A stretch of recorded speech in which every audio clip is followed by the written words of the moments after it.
માધ્યમથી આવતીકાલે કયા કયા જિલ્લાઓમાં અતિ ભારે વરસાદ પડવાનો છે, ક્યાં રેડ એલર્ટ આપવામાં આવ્યું છે આપને બતાવીએ।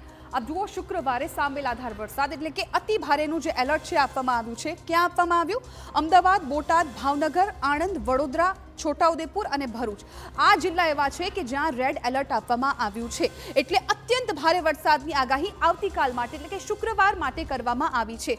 આ સિવાય અન્ય પણ એવા જિલ્લાઓ છે કે જ્યાં ખતરો છે। કયા એ જિલ્લાઓ છે પણ જોઈ લો। દક્ષિણ ગુજરાતની વાત કરીશું કે જ્યાં નર્મદા, સુરત, તાપી, નવસારી, વલસાડ, ડાંગ અને દમણ, દાદરાનગર હવેલી દક્ષિણનો આખો આ પટ્ટો છે, ત્યાં પણ અતિ ભારેનું રેડ એલર્ટ આપવામાં આવ્યું છે આવતીકાલ માટે। એટલે આ તમામ જિલ્લાઓ એવા છે કે જ્યાં તકેદારી રાખવી ખૂબ જરૂરી બની રહેશે। હવે વાત ઓરેન્જ એલર્ટની કરીશું। ભારેનું ઓરેન્જ એલર્ટ ક્યાં આપવામાં આવ્યું છે આપ જુઓ અહીંયા। સુરેન્દ્રનગર, રાજકોટ, અમરેલી, ગાંધીનગર, ખેડા, પંચમહાલ, દાહોદ આ એવા જિલ્લાઓ છે કે જ્યાં ભારે વરસાદની શક્યતા છે। એટલે રેડ એલર્ટ કરતાં થોડું હળવું પરંતુ અહીંયા પણ ભારે વરસાદની શક્યતાઓ છે વ્યક્ત કરવામાં આવી છે। અને બાકીના જે જિલ્લાઓ છે કે જ્યાં યલો એલર્ટ જાહેર કરવામાં આવ્યું હતું।